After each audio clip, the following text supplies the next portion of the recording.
Welcome to Recovering Evangelicals, a podcast for people who were once very comfortable in the Christian faith until the 21st century intruded and made it very hard to keep on believing. I'm your host, Luke Jansen. And I'm Scott Dyer. Over the past 2 weeks, we let you eavesdrop on our conversation with Dr. Will Gervais, a cultural and evolutionary psychologist studying the evolution of religiosity and atheism in Homo sapiens.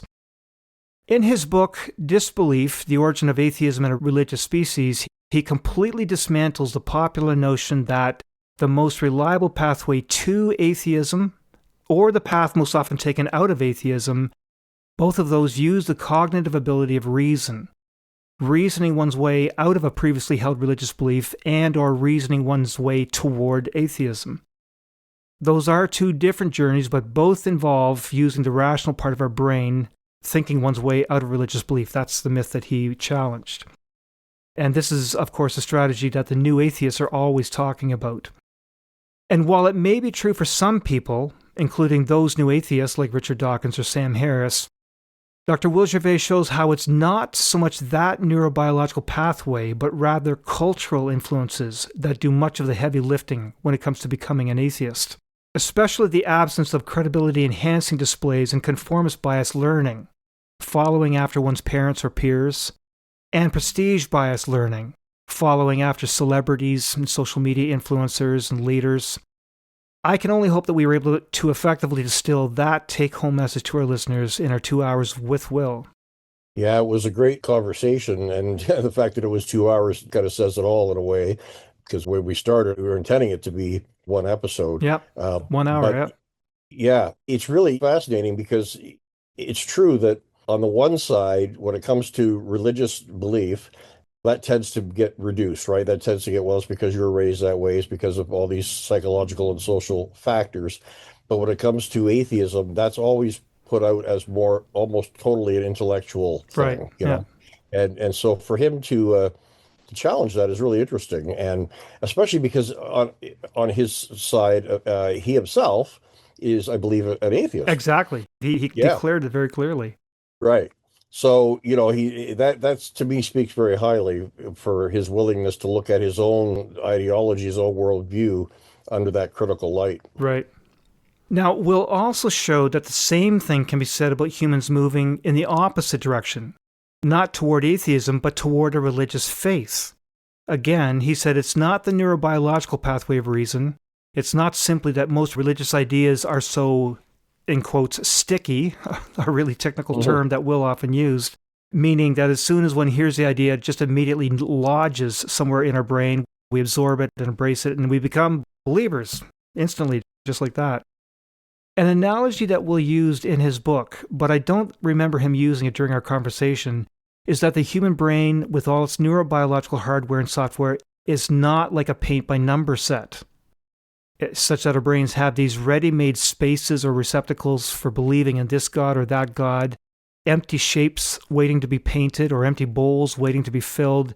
And so all you have to do is just simply color in the numbered spaces with apologetic paints, and one set of paints produces a Christian faith while another set of numbered paints creates an Islamic faith from that same paint-by-number sheet. Just a different set of paints, a different set of apologetic facts, and a third set of numbered paints would create a Buddhist faith. You get the idea. Instead, Will show that it's once again the cultural influences which does the bulk of the work of convincing new believers. And once again, one of the strongest cultural influences is context bias learning, conformist and prestige bias learning, where we tend to absorb the ideas and beliefs of people we trust or want to emulate, peers, parents, leaders, celebrities, influencers, because humans are social animals. We're always looking to the community. We want to be part of a community. We're trying to fit in, and we dread being ostracized or excommunicated. I think that word community is critical here, because I think of all the things we talked about, that's kind of the root of almost the whole thing, that you know, we exist as a community, as a nexus, and that's the biggest factor in our behavior, in our belief systems, and so on, even if we don't want to recognize it as such. Right. You know, it was a few years ago, we did a few episodes, and I seem to remember it was shortly after the whole COVID thing, after churches were closed and now they were reopening again. And we talked to atheist groups that were basically trying to set up communities.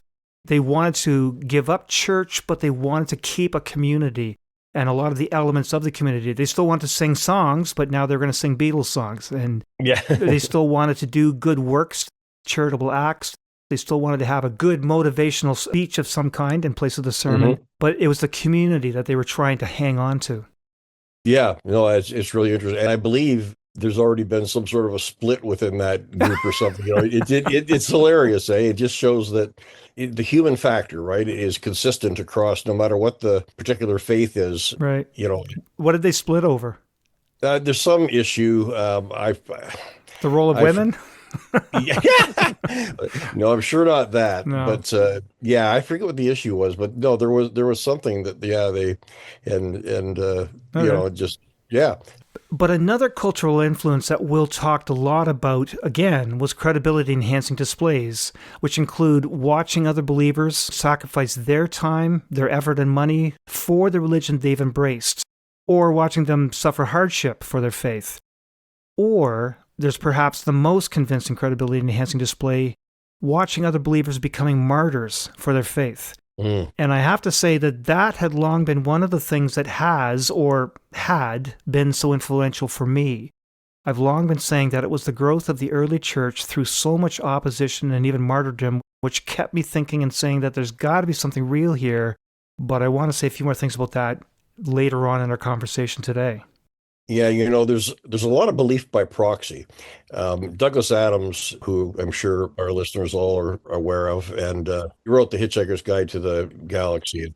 But he wrote another series called Dirk Gently's Detective Agency. That's not quite the right time, but anyway, something like that. The book title he's looking for is Dirk Gently's Holistic Detective Agency. Again, written by Douglas Adams. And in that, it's set in the future. And in the future, people don't have time to formulate their own beliefs. So they have these robotic kind of monks that believe on their behalf. So they don't have to go to the trouble of all that. And I mean, it's really funny, but that's a lot of belief is belief by proxy. We believe something because somebody endorsed it or because somebody we admire also believes that, right. And that occurs on, whether it's on the religious level or whether it's on the non-religious level, people who look up to the Sam Harrises and Richard Dawkins and so on, these are their kind of heroes. So, yeah, I think that whole issue of belief by proxy is, and the cultural influence thing, yeah, it's huge. Okay. Now, one thing that needs to be said here is that this idea that cognitive reasoning is less important than cultural, psychological influences, that throws a lot of sand into the gearbox of Christian apologetics. People making fact-based arguments for why this or that aspect of our religious belief is defensible. And I'm thinking groups like Answers in Genesis and Reasons to Believe or intelligent design advocates. And this is also true for those who try to use fact-based arguments for why a non-religious position is defensible. And here I'm thinking of the new atheists in particular. Now, I not only said how much I enjoyed that conversation with Will about turning religious belief into a mechanistic box, I even said in several different ways how this was very influential in my own spiritual journey. And that might have caught a few listeners off guard. They themselves might have found that conversation with Will to be very unsettling for them, very destabilizing. And I wonder if it got the non-religious, atheist members of our audience waving their flags and saying, "Yay, Luke's on our side now." What do you think, Scott? Yeah, that's an interesting point. So were you surprised to hear me say that I found this useful for my spiritual journey in any way? No, I don't think so. So was it useful for you as well? Oh, I think so, yeah. Okay. Yeah. Let me explain. The first thing that I have to say is how it just struck me as being so evidently true. And I like finding truth, or, there's that familiar saying, following the evidence to where it leads. I like that. This dual inheritance model just explained so many things. It explained why European and Scandinavian countries today are now so humanistic and secular after having been the powerhouses for the development of Christian theology for centuries, and why Canada is leaning in the same direction. In both cases, we'll see secularism as a typical endpoint that countries or societies find themselves in when they manage to provide for all of the existential needs of their citizens. So, countries that have high national wealth, excellent national health, absence of war, relatively low crime rates, relative security, predictability. It also explains why the U.S. is moving in the opposite direction, toward a hyper-religiously divided nation, a lot of that having to do with the incredible wealth and income disparities over there in the States, where relatively few live in exceptional wealth and relatively large number live in abject poverty, and a middle class that's just struggling to survive and deal with things. And then there's all that instability on their political front, the racial divisions and protests and violent crimes and guns. Did that hit you, Scott, how this dual inheritance model explains so many of these societal trends that we see? Yes. I know you were very enthusiastic after you read the book, and maybe my enthusiasm was a little more tempered because those aren't new ideas to me. I kind of already think kind of along those lines. So yeah, I guess it wasn't as revelatory, kind of revelation to me that it maybe was to you. So you're right. I'd agree that the ideas weren't necessarily new, but it was the way Will put it together in a package that it was almost like you could just create this little box with dials, and you can tune in a little bit more of this and a little bit more of that. And so, for example, we talked in that episode, we talked about the different outcomes for two different strands of Christianity.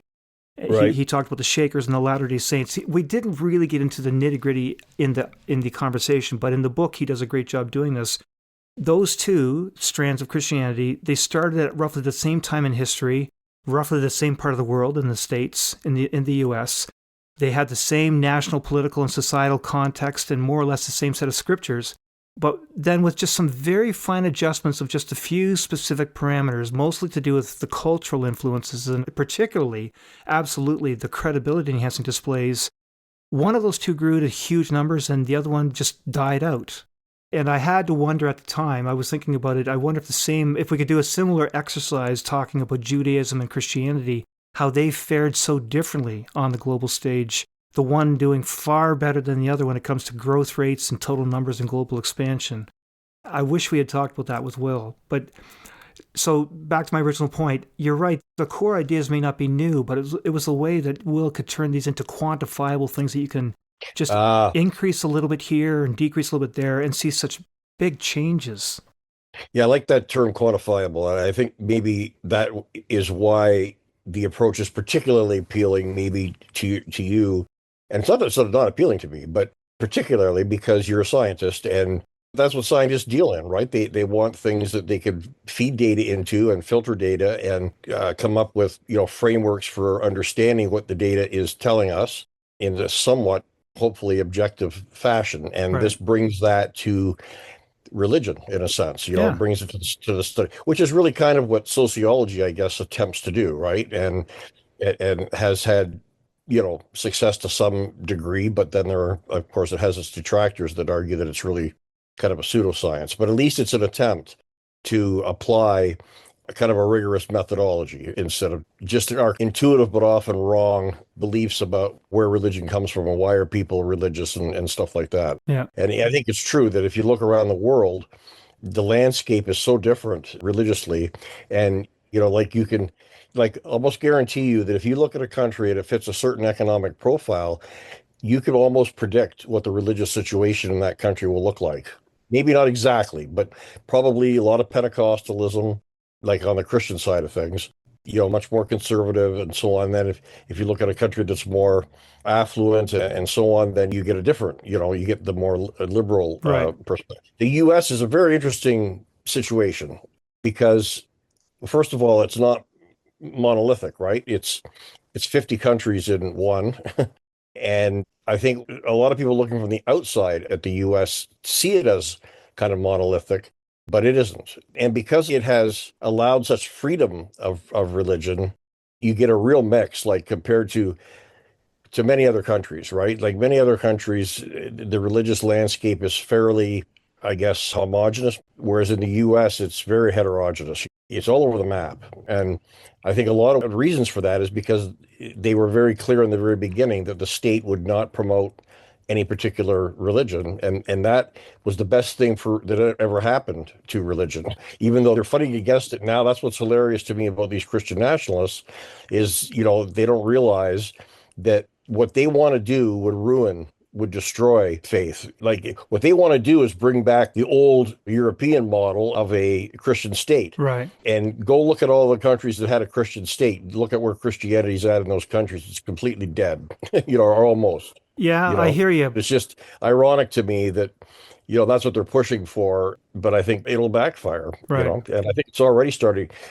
Once they get over their delusions, their Trumpian kind of delusions, I think you're going to see a huge backlash against religion in general. Okay. But we'll see. We will see. Yeah.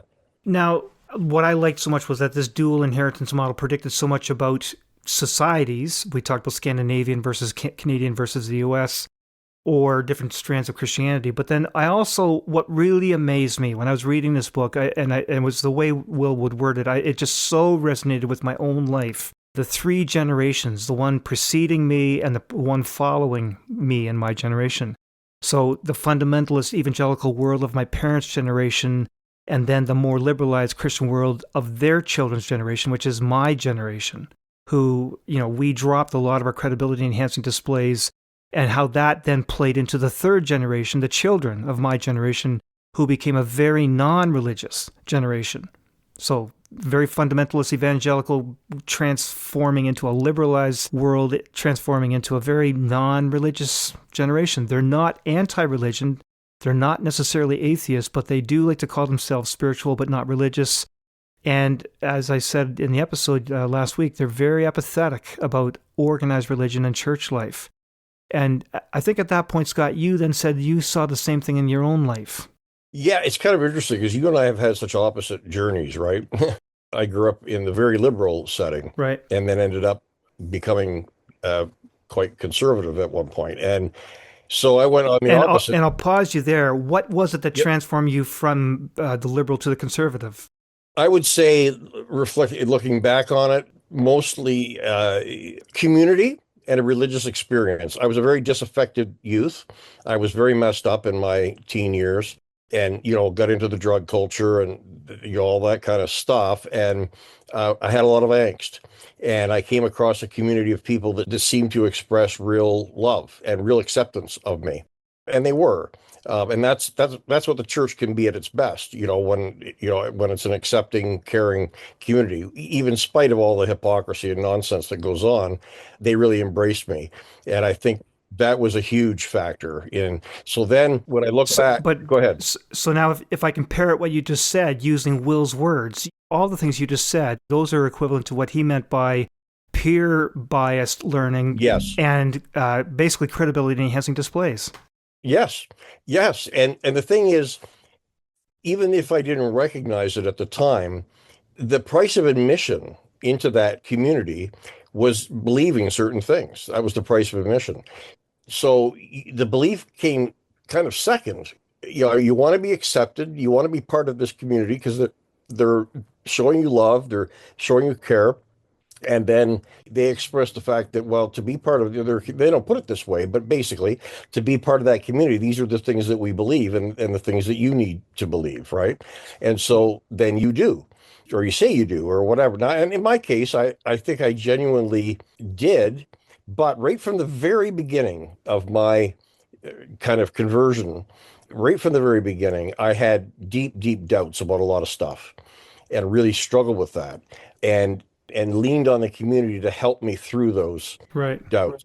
So, yeah, so it was partly intellectual. I mean, I got into reading apologetics and all that kind of stuff, but it was mostly very much kind of a communal thing. The cultural side of things. Yeah, that's what we'll talk about.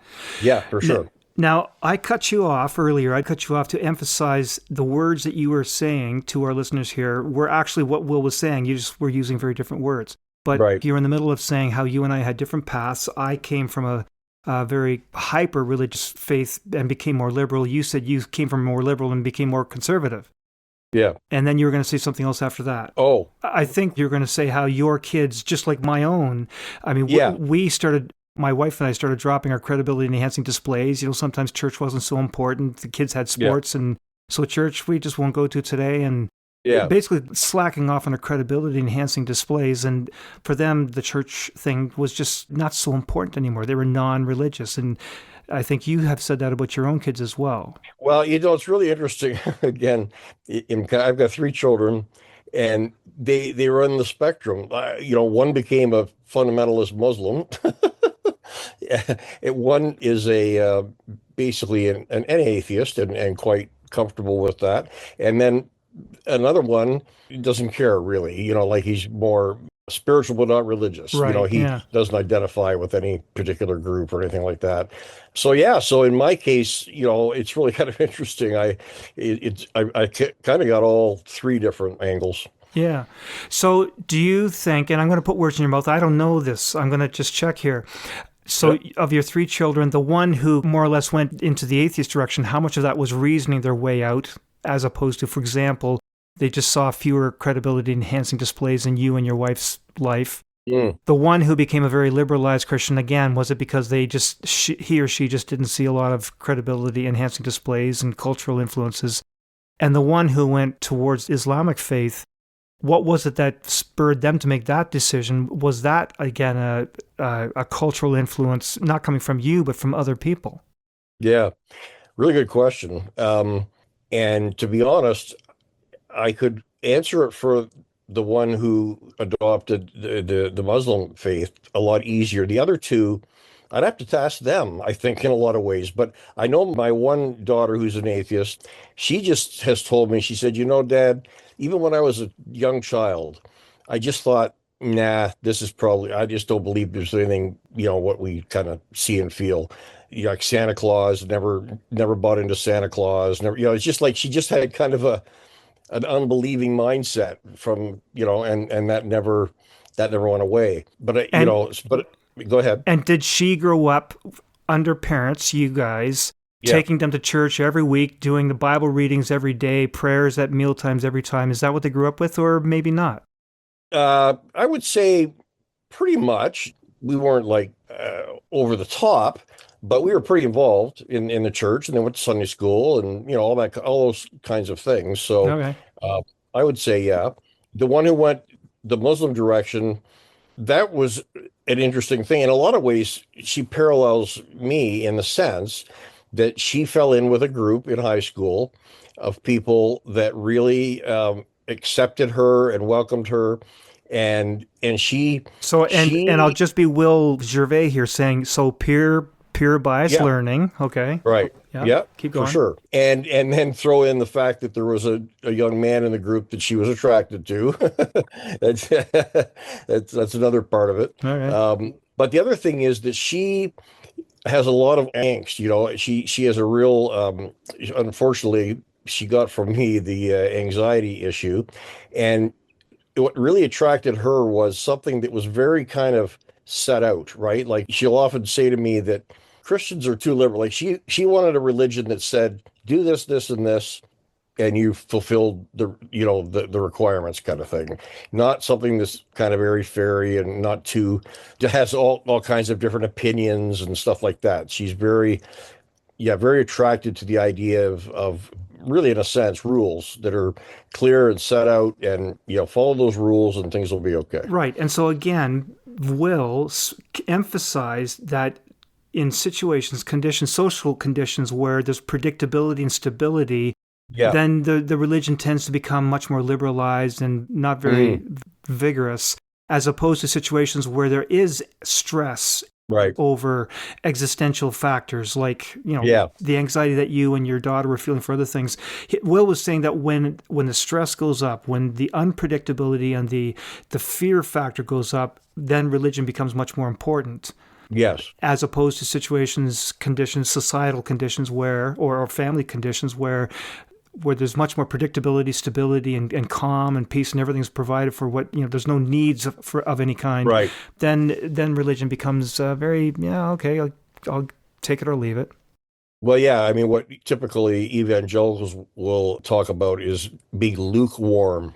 That famous that famous section in the book of Revelation where the angel condemns the church that's lukewarm because they're satisfied. They Yeah. don't feel they need anything, right? Yeah. So yeah, absolutely. And you see that in North America versus, like, you look at generally at the church in North America versus the church in, let's say, China or somewhere like that, where they there's persecution and those kind of pressures. Um, very different, very different level of fervor. Right. The funny thing is that tyrants who try to suppress religion actually do it a favor. Meh. They usually, right? Yeah. Right. Yeah.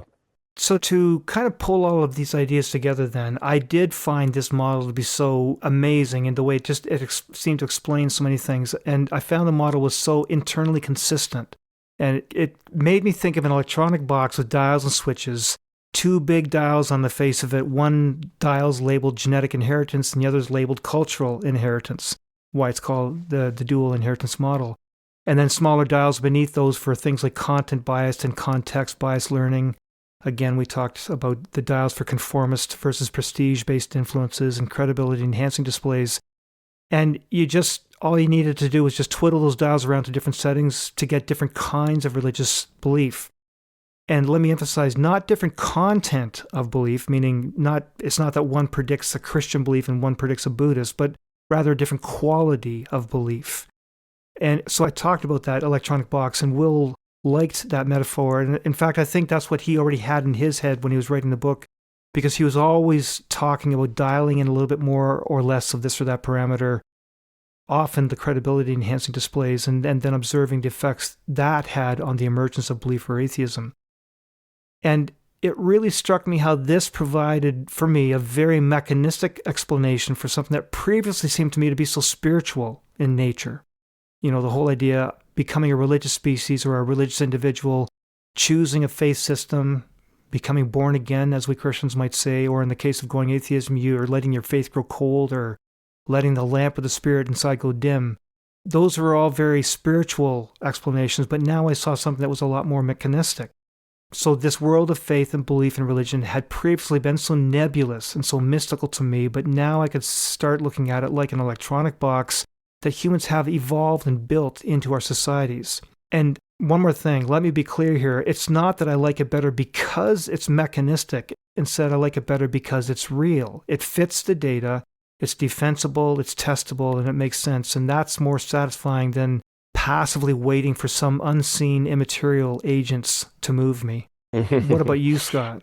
Yeah, I think you're right. The interesting thing about the whole discussion is that none of this has much to do with the validity or non-validity of a particular religion, right? Right. Yeah, which is really interesting because most people think they chose a faith because it was the most rational choice, whether they're atheist or whether they're religious.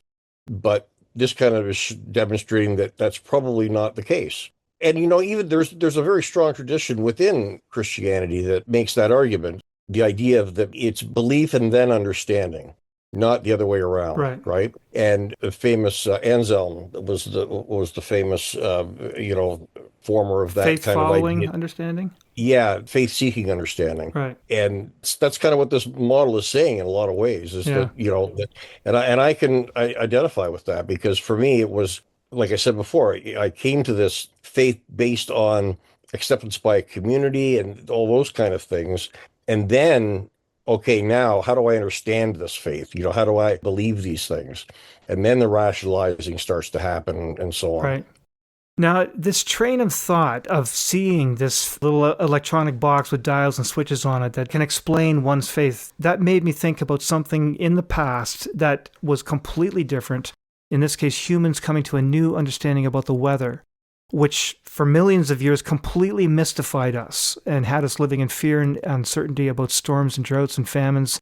And for millennia, we simply attributed the weather to the whims of the gods and the spirits. It was completely up to them what weather we got, and we had to implore them to bring us sunshine or rain or to take away storms and droughts. And then when we learned about the weather being determined simply by three variables, temperature, pressure, and humidity, the weather was no longer this mystical thing that belonged to the gods and could never be predicted. We could just pull out this fancy electronic box with three big dials on it, again, one label temperature and one pressure and one humidity. And using that, we could now, days or even weeks ahead, we could know what was in store and what we could do to get ready. We could stop sacrificing chickens to the gods, or in some societies, sacrificing our virgin daughters to the gods, and stop losing time in prostrating ourselves and imploring the gods to intervene about the weather. I guess what you're saying in a lot of ways is that, we find ourselves in a world we don't control, right? In so many respects. But the more we get control of it, the less we feel the need to look to external Exactly. gods or God. Yeah. And I think there's a lot of truth in that. And yet, interestingly enough, even when we do get there, there's still, we arrive at a place where there are unanswerable questions. And I think that's what still keeps the pursuit of religion and philosophy alive, because if we were able to answer all life's kind of meaningful questions in some scientific way, then I guess that would obviate the need for any sort of philosophy or faith. I mean, Stephen Hawking said this right near the end of his life, that we don't need philosophy anymore. He really ticked off all the philosophers, Right. because he used to primarily just go after religious people, but all of a sudden, for some reason, he turned on the philosophers too. They didn't like him too much. But yeah, so the questions that we ponder, it seems to me, the more our other needs are met, like you said, we can kind of understand the weather better, we can understand biology, we can understand disease and all these kind of things. Then we start to worry about or think about maybe other things, right? What about the meaning of life? What about, like people in cultures that are just trying to survive don't think a lot about the meaning of life, from what I understand. I mean, I haven't lived in those, but from stories I've heard and from books I've read, they're just occupied with the day-to-day survival, and they don't have a lot of time to ponder these, esoteric kinds of questions. So it's interesting. I think you really see that in the West, right? Where, because we are a very affluent culture, we do a lot of the kind of more navel gazing you don't see in other parts of the Right. world that don't have the luxury, let's say. Yeah. You could almost say, I kind of glibly, that, the meaning of life is a first world problem. Yeah. Well, there's Maslow's hierarchy of needs, right? Yeah, right. Yeah. Exactly. Yeah, yeah. Now, okay, so I hear you, but let me push back on that a little Yeah. bit. So you have brought something up, and I'm sure listeners were saying the same thing. I wonder if they've misunderstood me. I wonder if you've misunderstood me. I'm not saying that we don't need God. And I'm certainly not saying there is no God. I'm not denying the spiritual or supernatural here. I can go on with other things that I'm not saying, but here's what I am saying.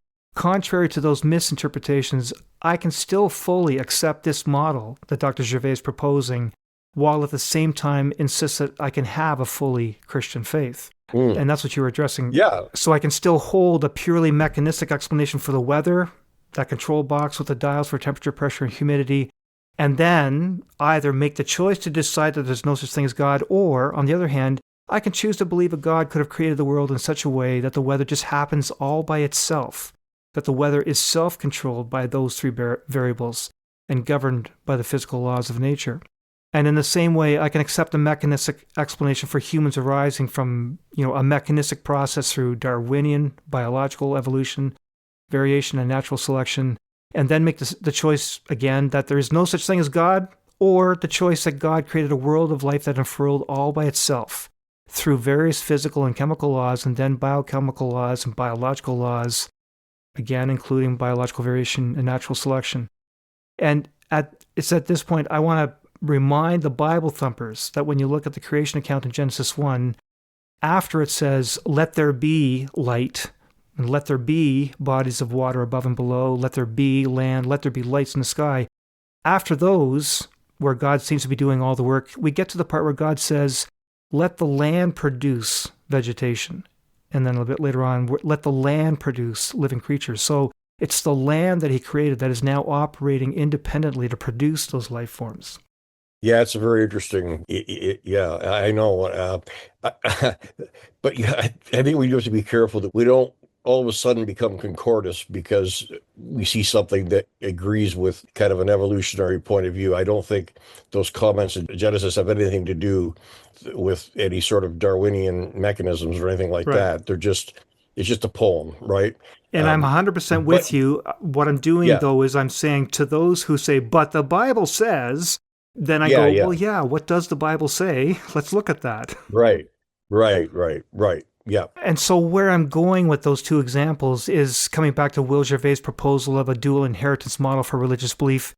This thoroughly mechanistic explanation, the box with all the dials and switches, which very well explains the hows and whys of humans coming into a belief system, I can accept that and then make the choice to decide that there's no such thing as God, it's just an accident. I could deny anything spiritual or supernatural here, or I make the choice to believe that God, the creative life force, not only created the land with built in laws and mechanisms to produce all the life forms, as we just said for Genesis chapter 1, but also the laws and mechanisms in those life forms that would eventually enable the creatures to have religious beliefs, and then begin to lead those life forms to an understanding of a realm far beyond our own.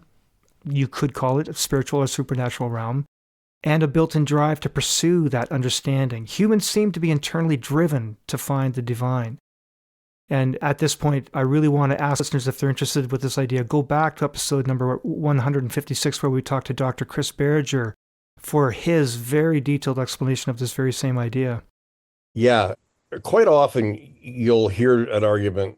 People will say, "Well, you're a Christian because you were born in a Christian country and a Christian family, and so on and so forth, and that's why you're." And if you've been born in a Muslim family, you'd be a Muslim. If you're born in a Hindu, you'd be Hindu. A lot of truth to that, but it doesn't really shed any light on whether Christianity is a good choice. In other words, because you came to it that way, says nothing about the validity of it. You know what I'm saying? So, for example, I could say to a guy like Richard Dawkins, well, you're an atheist because you're raised by very rationally minded people, all these various societal and social factors. And that would be probably true, but he would rightly say that doesn't say anything about whether atheism is the best, most rational choice. It has to stand or fall on its own merits, kind of thing. And so I think that's what you're saying as well, is that it explains how we come to believe, but it doesn't explain belief Right. away. Maybe that's a good way to put it. You were referring to how if you're born here, you're Christian, but if you're born over there, you're a Buddhist, and if you're born over there, you're a Muslim. And that's not because the content of those beliefs are so convincing, or that you hear the content just because you're in India and you hear about a Buddhist or a Muslim faith that you become a Buddhist or a Muslim. It's because you see these credibility enhancing displays, and you've got this prestige bias learning. You see successful people in your world around you, and you say, I want to be successful too. How do I become successful? Well, he goes to temple and he practices these faiths. Maybe that's partly why he's so good. And so it's this prestige bias learning, the conformist bias learning, and again, the credibility enhancing displays. You're in a Muslim world, all you're going to see is credibility enhancing displays that point you towards Islam. Right. And it's a continually reinforcing thing, right? This is why usually, certainly within Christendom and certainly within evangelicalism, there's so much emphasis on staying in the community, because by staying in the community, it's constantly reinforcing those things, right? All those credibility things you're talking about, you're seeing those all the time in the community, which reinforces that when you have doubts and things like that, it helps to reinforce those things. Where if you break away from that influence, then it often is a lot more difficult to continue to maintain some of those. Yeah. So we broke away from the point that I was trying to make there then. The point I was trying to make was it's not that by building these mechanistic explanations that we now have to then reject God. I'm saying we can have these mechanistic explanations and see how that might be part of a Christian faith. You know, we did an episode a while back looking at the cosmos being fine-tuned with all the right physical constants, the laws and constants to produce a universe full of living beings. Here, in this thing that we learned with Will, we find that we have living beings with a built-in set of laws, genes and instincts, biological and cultural methods for passing on information to eventually produce an ecosystem with beings that launch into a quest to find the divine, the meaning to life. Yeah. I'm saying that this can be still entirely consistent with the Christian faith. Yeah, exactly. Now, I said earlier I wanted to come back to martyrdom in the early Christian church. Here's the point that I want to do that. I learned in this discussion with Will about how hugely important credibility-enhancing displays are in forming a worldview. Those who hold a particular view carry out these consciously and intentionally or subconsciously. And it's other people who see those creds and become more convinced to adopt the same worldview because of those creds, which is why they're called credibility enhancing displays. They're displays of social cues that enhance credibility for us very social animals. In the case of a religious worldview, the creds include all forms of sacrifice one makes in holding that particular worldview, whether those be in the form of time and effort, giving up Sunday mornings every week in an act of worship, and midweek Bible studies, youth groups, building projects around the church, serving on committees, knocking on doors in the neighborhood to spread the word. Or it can be a sacrifice in the form of giving money, usually tithes and offerings and donations, a sacrifice in the form of self-denial, denying things that other people find brings pleasure, like drinking and sex, drugs, positions of power, TV shows, books, rock music with its backwards satanic messages, or especially sacrifice in the form of one's personal well-being and even one's life, serving in a leper colony or some other medically dangerous situation, pushing oneself to the point of physical exhaustion, just taking care of the needs of others, taking the risk of being physically abused, beat up and tortured, or even martyred. Okay. So these and more are all examples of creds. And I realize that, again, I can choose to just dismiss those all as creds. They really don't mean anything because they're just creds. Or I can take the attitude, perhaps they can be creds which have real meaning. And so, for example, Will talked about the forager who tries to convince you to eat this mushroom because it's good and nutritious. And so he eats one himself to help convince you maybe the mushroom just is good and nutritious. And I want to now get vulnerable and explain why I'm belaboring this point. I know I'm going on at length, but here's why.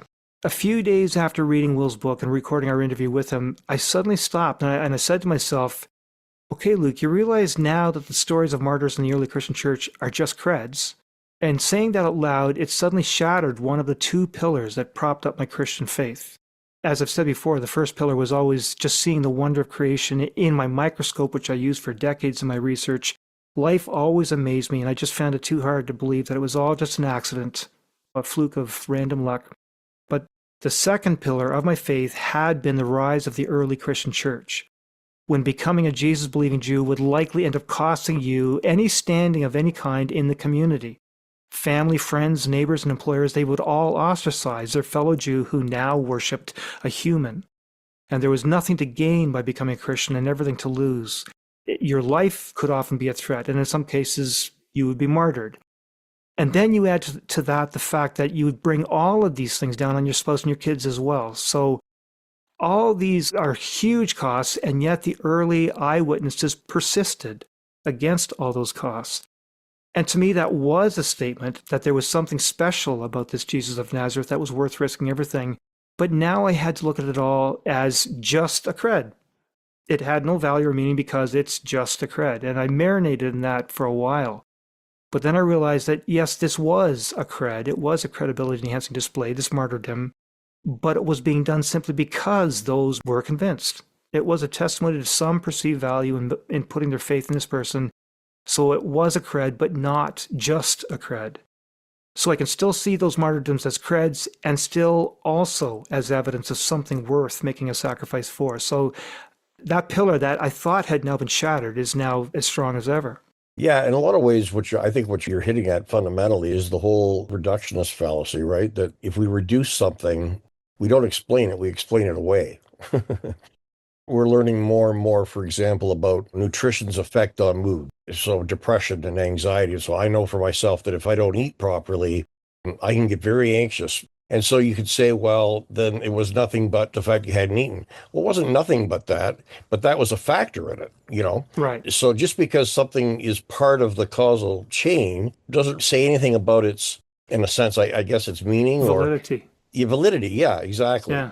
Yeah, and I think that a lot of ways that's what we're getting at That's here. exactly what I'm getting here. That's what I'm trying to intercept. I want to address those listeners who would say, okay, Luke, now that you've had this conversation with Will, you realize that whole pillar of your faith about martyrdom, that's just a cred. Right. And for a while there, I thought, yeah, crap, that's what I'm going to have to say. But now I realize, yeah, you're right. It is a cred, but it's not just a cred. It was a cred that was done because there was something meaningful for those people there. Yeah. So maybe we should wrap up soon. One last thing I want to say is some believers might be uncomfortable with what we've done here, looking for ways to inject mechanistic explanations to things that they see as supernatural. And I would politely ask if they're doing something very similar, looking for ways to inject the supernatural into things that I now see as mechanistic, insisting that the weather is under God's direct control and that we can appeal to God to change the weather on our behalf, insisting that God had to have created everything in some mystical manner by speaking it into existence, and it appears instantly, as some young earth creationists would like to say, or by tinkering on some kind of a celestial workbench, like the intelligent design proponents will want to do, or in this case, insisting that religious belief is solely something to do with our soul or spirit, even after someone like Will Gervais finds legitimate and defensible ways to explain religious belief using this dual inheritance model. Or maybe I can make the same point this way. Critical believers might not like how we've reduced what they see as supernatural things into neat little boxes. I'm going to say, aren't they also reducing God into a more convenient-sized box by insisting on referring to God using male pronouns, referring to his face or his hands and many other anthropomorphized parts of his body, referring to a being, a creative life force that transcends all dimensions as their friend or their father, claiming a personal relationship with something as cosmic as all of that. And they may have their reasons for doing this, just like I have my reasons for being more satisfied with mechanistic explanations. Just don't condemn me for doing so. If they do, isn't that the pot calling the kettle black? Agreed. So, Scott, if there's anything more you wanted to add, please do. But otherwise... No, I think that's a good summary. Okay, we'll draw a line under this. I thought that this was an excellent conversation we had with Will. And again, we highly recommend this book to our listeners. And as I said, taking this journey through this book with Will and having the conversation with him, there were parts of it that really did shake my faith. That really had me asking questions about my faith. But in the end, I feel that it's actually strengthened a belief that I have, which I will call Christian. It just looks completely different than the one I had 10, 20 years ago. So with that, Scott, I think we will draw a line under this one. Yeah. I think understanding how we come to faith and how we stay in our belief system and so on, it really is important. And, Socrates famously said, know thyself. That at the end of the day, that's the most kind of important thing, to know thyself. And so whether you're atheist or Christian, religious or not religious, to understand the things we've been talking about, I think go a long way to just making us more aware and more nuanced in our understanding of what we do believe. It doesn't negate belief. It just helps us understand it in a better way, Yeah. And to you, the listener, send us a comment, send us an email, but ideally send us a comment on the Facebook page. Tell us what you thought of this conversation with Will, this book that he's written. Tell us what you thought. Was it good? Did it help you? Did it bother you in any way? And let's get a conversation going on that. Yeah. Otherwise, we'll see you next week. Bye for now. Bye-bye. You've been listening to Recovering Evangelicals with your hosts, Luke Jansen and Scott Dyer. Send your comments and suggestions for new episodes to lukejjansen@gmail.com. Join our private discussion group on Facebook by searching for the Recovering Evangelicals podcast group. Look for the logo that you always see at your favorite podcast catcher and ask to be let in. Subscribe to lukejjansen.wordpress.com if you want to get advanced releases and group posts, or browse through our archive for a full listing of all our previous episodes. And please help the podcast by sharing with a friend and leaving a review at your favorite podcast catcher.